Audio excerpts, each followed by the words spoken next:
I took him to the doctor, and she said he had fluid on his ear. She said, come back in 2 weeks if he's not right. But 2 days later, he threw up.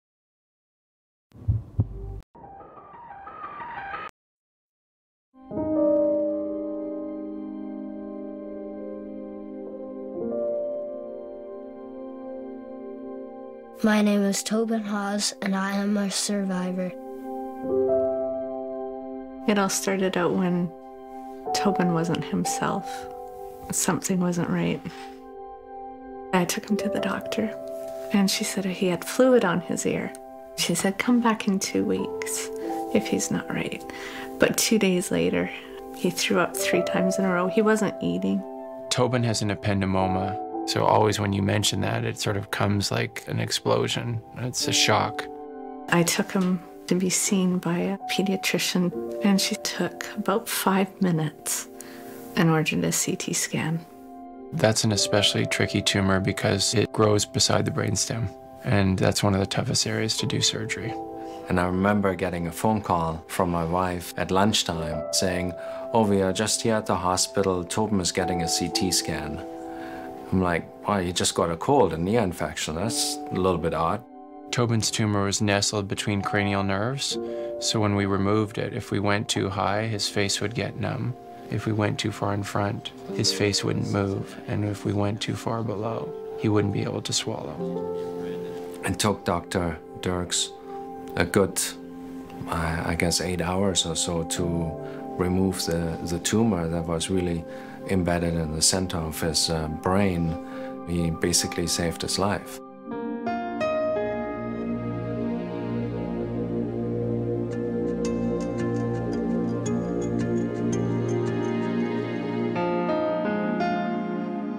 Three years later, an MRI showed it had grown back significantly. Miraculously, surgery was possible, so he had the surgery, and then he was on chemo for 1.5 years, and then it came back. It showed that the cancer spread. It was scarier to know this cancer, it's growing, it's active.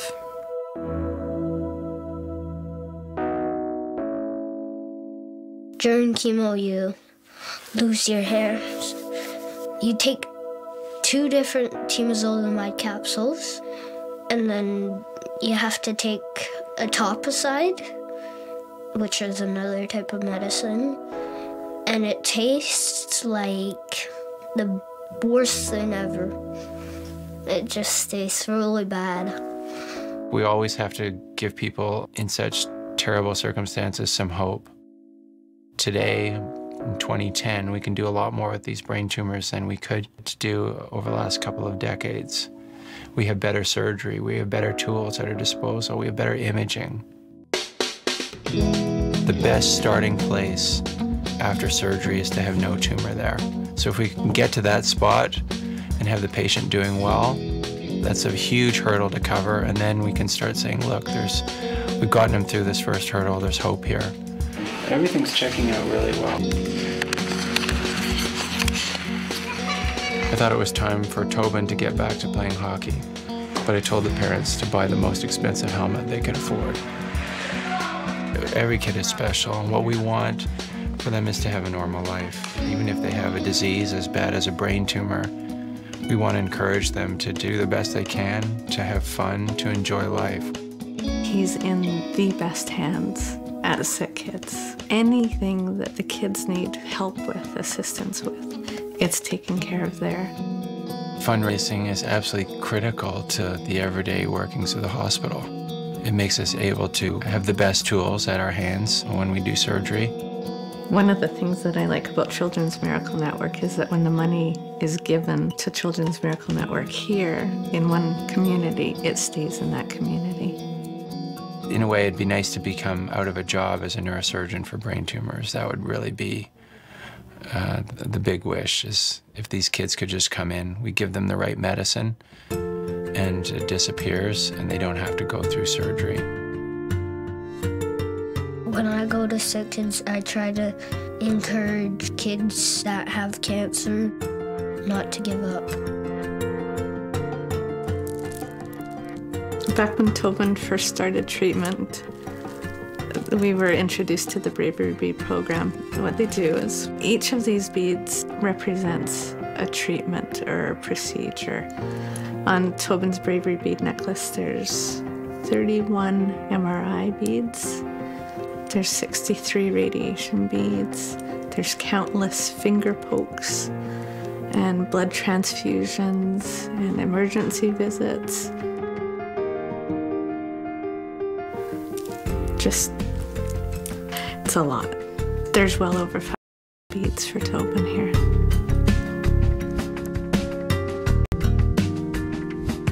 I'm so proud of the way that he's overcome his challenges.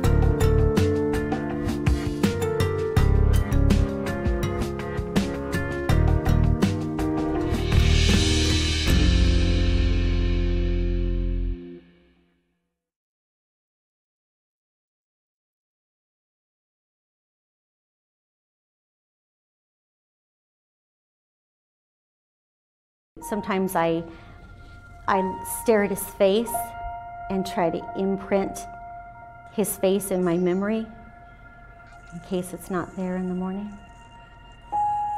Just in case that seizure starts and it doesn't stop. I want that one peaceful memory.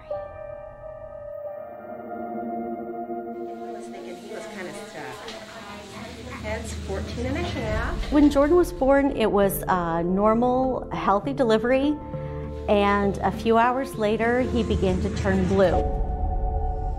He was dying. Jordan's brain is outgrowing the skull, and eventually it will outgrow it. The bad news is that there's no cure.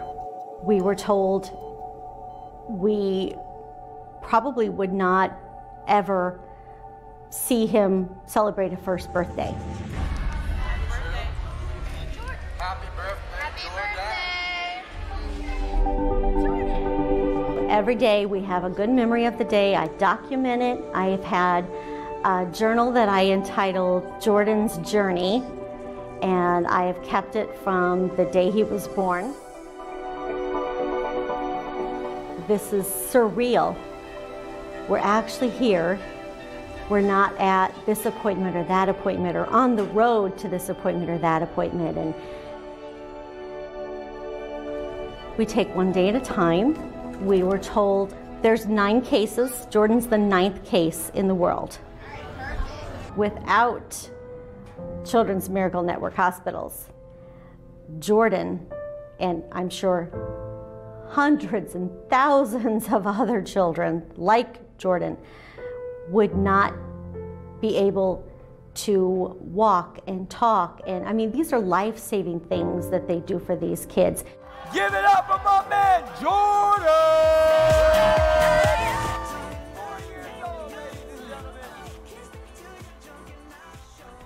So I'm very, very grateful for CMN hospitals.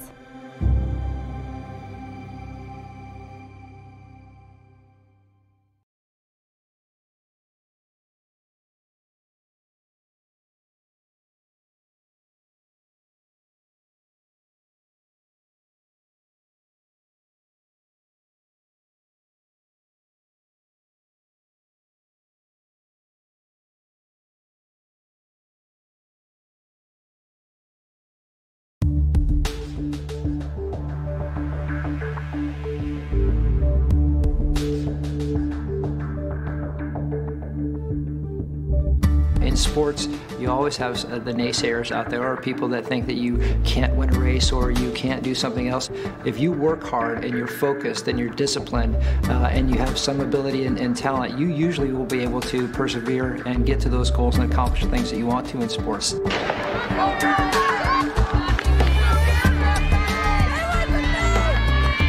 I don't think anybody predicted, not even us, being his parents, that he would have come this far in such a short amount of time. He's running at a national level in track and field.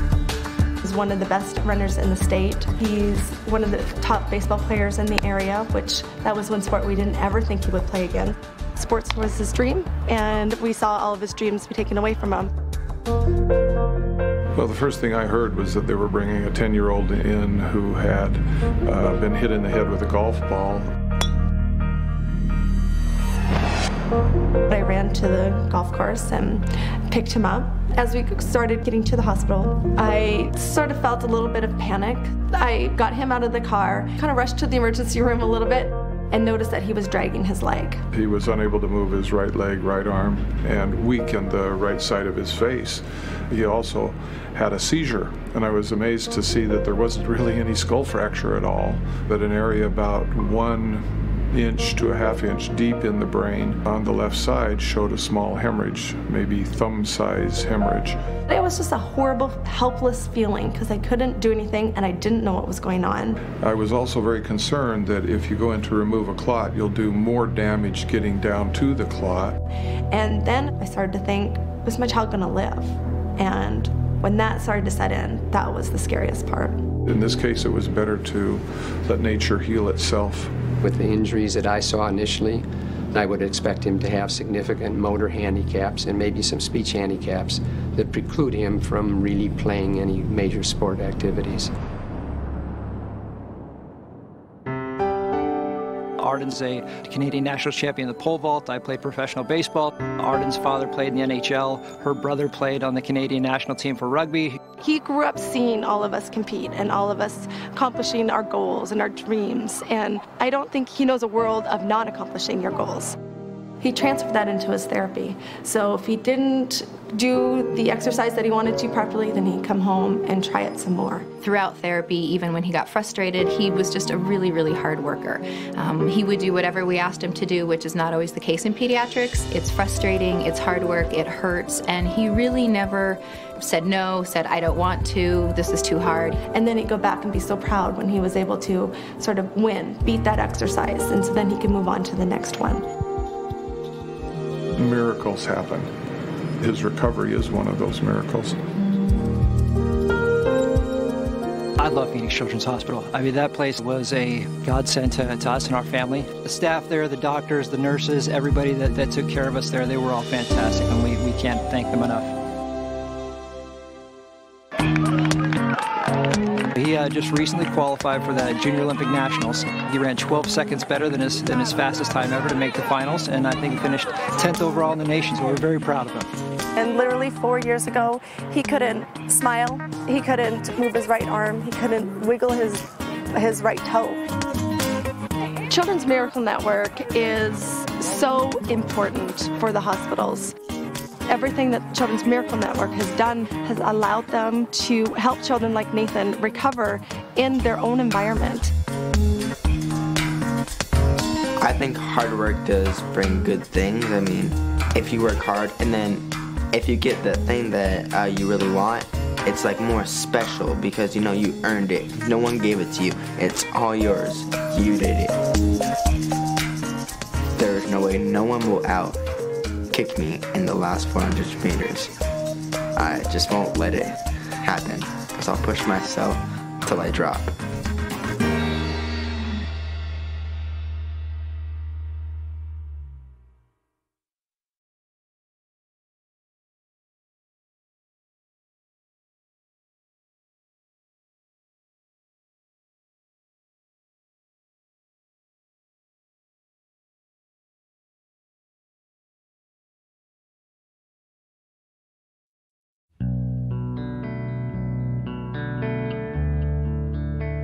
When he was born, they had to airlift him to the IWK.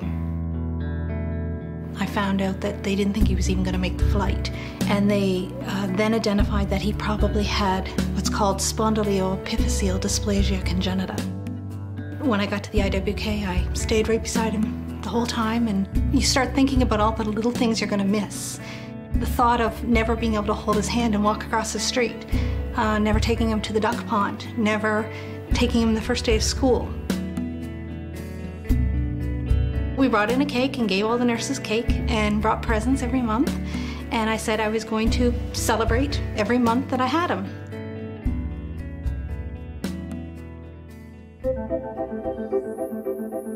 How could this guy that was so sick have come out to be such a vital, active, bright young guy.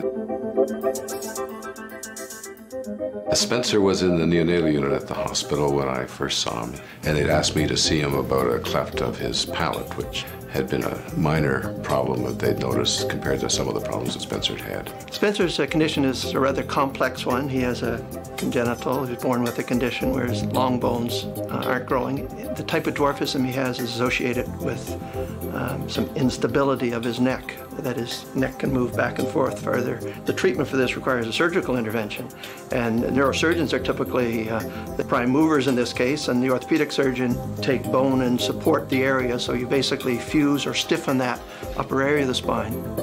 You used to like stickers, didn't you? Huh? Do you want some for old time's sake? Or are you too big now? No, sure. Oh, okay, good. For old time's sake. For old time's sake, excellent. Hey, Spencer! Hey! Oh, did you miss in class? I missed in class. That's noise, I treat him just like a normal friend, and he treats me like a normal one. It's really great. There's some perks to it, you know, like the elevator and stuff. All right, so we haven't got any more. I've got a buddy over here. He's a good friend of all of our Spencer McKay, right? Hey, Spencer. But this is what's new with Spencer. Let's show everybody at home there. That is what's new with Spencer. Look at that. Holy Hannah. You always want to provide excellent care for children like Spencer. They've already been through so much. If you read over his history and you know what he's been through, in his case, we did have to take him to the operating room a few times to do treatment for him. You've got neurosurgery, but then that would knock off one. We've got 6 doctor's appointments next week. Wow, that's a busy day. It's a privilege for me, and it's an inspiration for me to meet these families who just can go through everything they've gone through and still be smiling and positive and happy at the end of the day. In the Maritimes, we are the regional center, and we have all the specialists here. It hasn't always been the IWK. Initially it was the Halifax Children's Hospital when it was first opened. And it's been the only pediatric hospital east of Montreal in Canada since forever. Before I had a sick child, I didn't realize the importance of a hospital for kids. It doesn't hit home to you until you've actually had a child who's had to stay there. Spencer was in there for almost 2 years, and I lived in that hospital, and I became family. I became, you know, just a part of the fixture. I certainly would love to say, without a doubt, that I appreciate from my total heart the IWK and the Children's Miracle Network.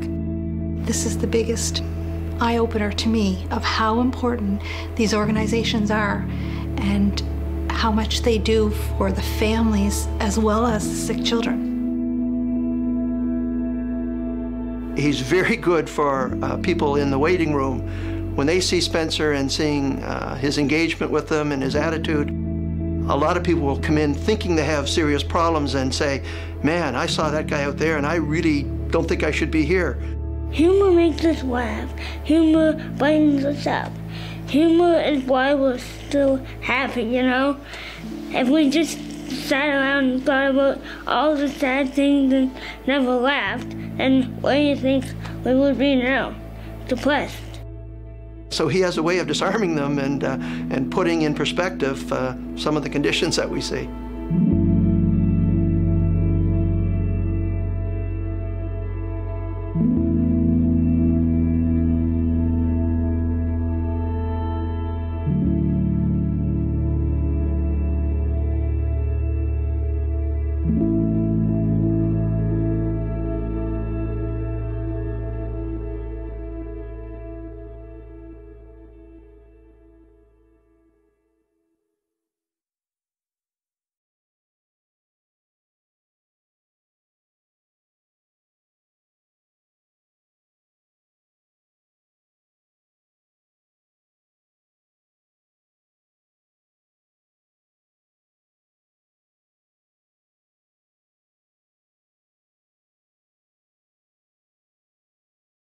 We have a bulletin board, and I can pin some Extra Life flyers.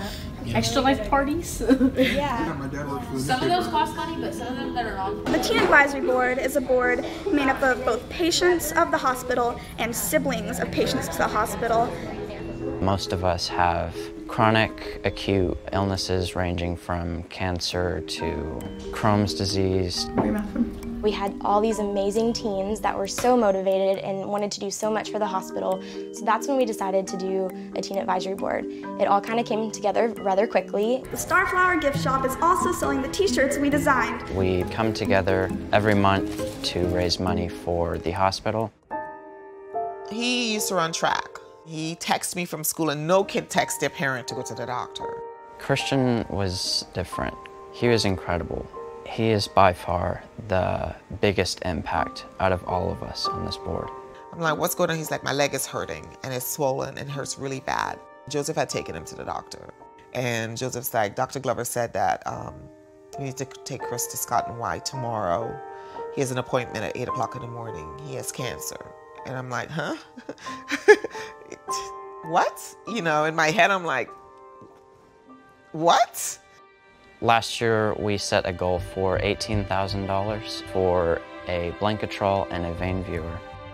So Blanketrol is used to help cool down the NICU patients that come through, to keep them on a therapeutic colder state. It helps save brain cells, just save tissue too. And we surpassed it by over $26,000. The first thing they raised money for was something to take care of our youngest patients. And so they're clearly not thinking of themselves. Do y'all know what Extra Life is? Have y'all heard about Extra Life or signed up yet? We are using Extra Life as our biggest branch of the donations that we receive. The fact that you could play video games in order to help raise money for kids, I thought that was very interesting. And then are you part of Extra Life? A very modern idea. People play video games all the time, so why not play video games for a cause? It felt very right and very smart. Sign me up. All right. One of the things that Christian had mentioned was that he felt like the Teen Advisory Board gave him purpose. His diagnosis was osteosarcoma, which is bone cancer, and he was 14. He was walking with a cane like 3 months out of surgery. Chris was like doing chemo. He lost his hair, he gained some weight. Christian stayed strong. He was positive throughout the entire time, but you could see him start to kind of get more tired. All right, tell everybody bye. Goodbye. And tell everybody, thank you. Thank you. Thank love you. you. We love you. We all love you. I remember him in the bed. He lost movement with his hands and stuff. And I'm like, oh, somebody donated. It popped up on your tablet. He's like, well, I gotta check it. I gotta send him a note and say thank you. So he would take his hand, and it would be until like 2 o'clock in the morning, and he would still be trying to like type the note into the tablet to say thank you. I think he knew his time was coming short. At the end of the day, the thought process was quality of life, because they placed him in hospice, gave him 6 months tops. You know, they didn't think he was even going to graduate. He still graduated. He walked across the stage. Christian Keyless. He sat through his entire ceremony, which was amazing, but he was in extreme pain. Yeah. He wanted to do it, so. One of the ways that he spent his time in the hospital was he wanted to make sure that the other children were taken care of. One Valentine's Day, he actually got a box of Valentines and, you know, made his own little cards and actually went door to door and started passing out Valentines to the other kids. His birthday was August 17th, and then he passed away October 4th. I remember after he passed away, how we just kind of all sat in a room for like 15 minutes and just kind of cried together. Actually, how about if I just donate? Okay. That works too. Thank you. You're welcome.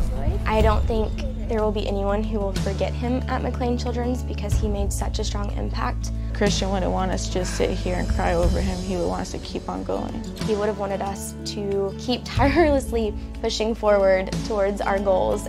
This year we want to go bigger. This is our Extra Life page. This year we are setting our goal to over 37,000. And you can donate money to our page or have your own page and have people donate money to you. As part of his ceremony, He made sure that in lieu of flowers, that everything went to Extra Life and to the Teen Advisory Board.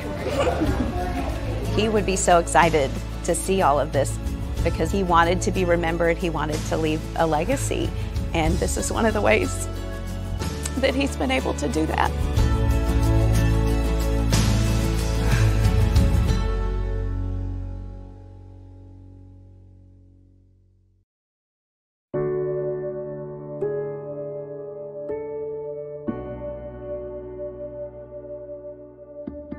Whenever a family has a child with an illness, you never know where that journey's going to take you.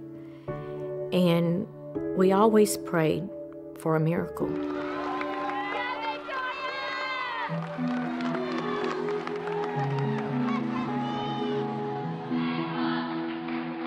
She was the flyer. She's the one that they would, get and throw into the air. She was this cute, petite, tiny little girl with just a head full of long, blonde hair. She wasn't afraid of heights. In fact, she wasn't really afraid of anything.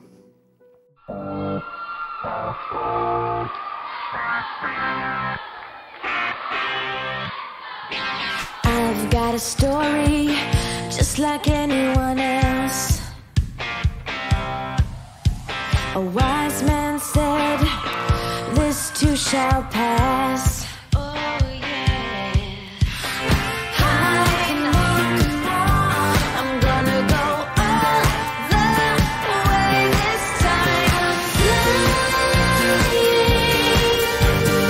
never coming down.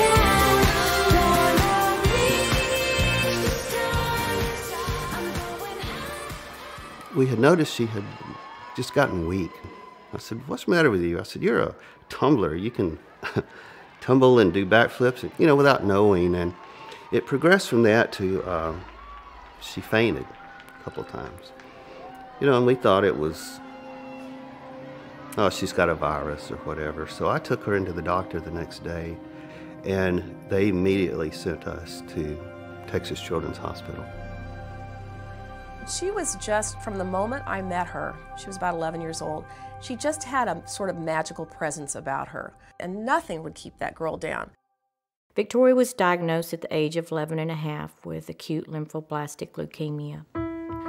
The cure rate for leukemia is the 80%. When Victoria was told that she had cancer, that's the only time we saw her cry. And Dr. Dreyer walked in and told her that 80%, 85% rate cure. So Victoria accepted that. She said she wasn't worried anymore. In today's world, we cure, go away forever, about 80% of children.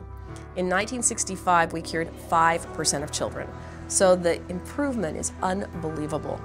And Victoria actually had a particular subtype of ALL that the cure rate should have even been better than that.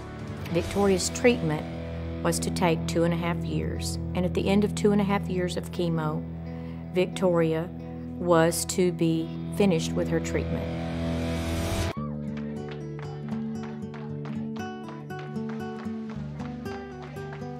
So during that time, she had some good days, she had some bad days.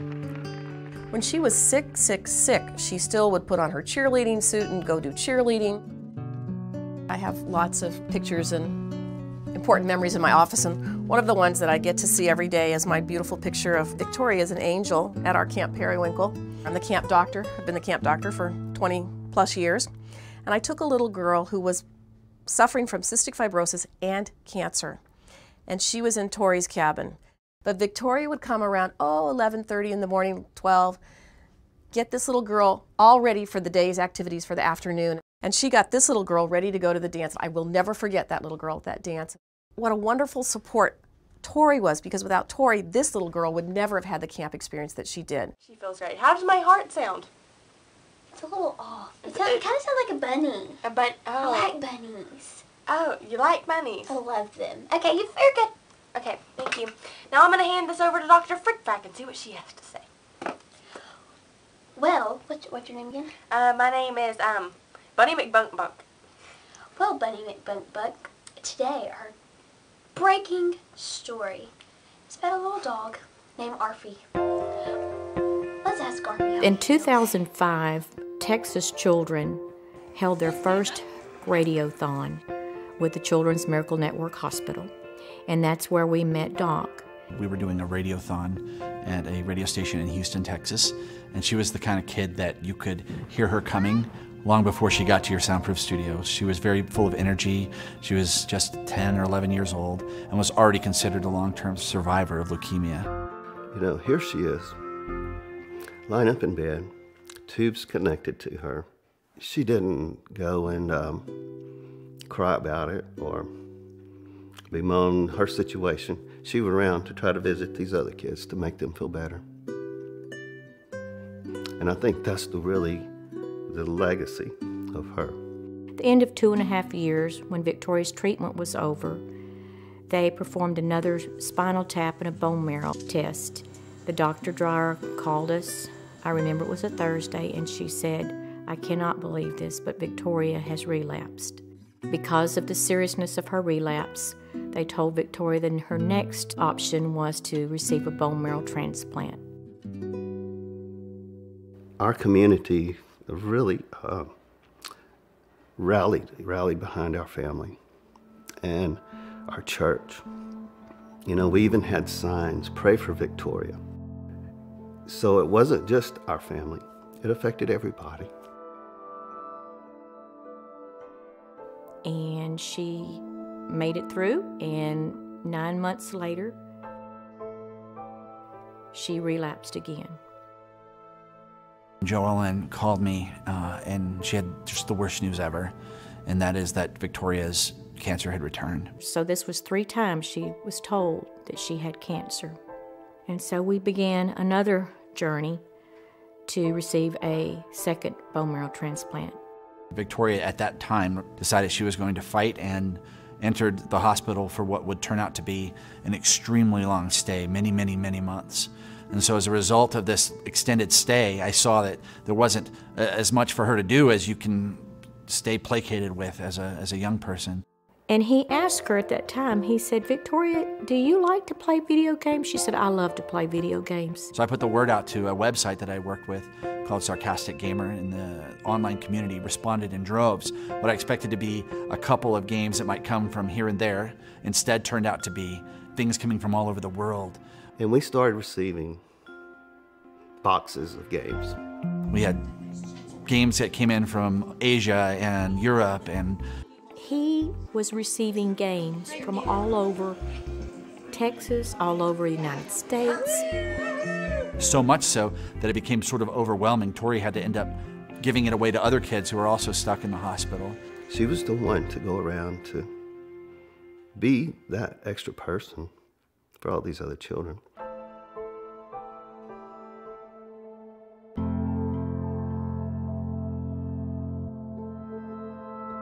It just doesn't seem right that a child should be sick. It's not right that a child stay in a hospital and that they're confined to the hospital and their 4 walls and they're not experiencing the other things that children are doing. She couldn't be around other people that could have any infections.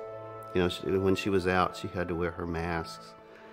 During this time, Victoria contracted a fungal infection, which is from a very low immune system, and she had little to no immune system left.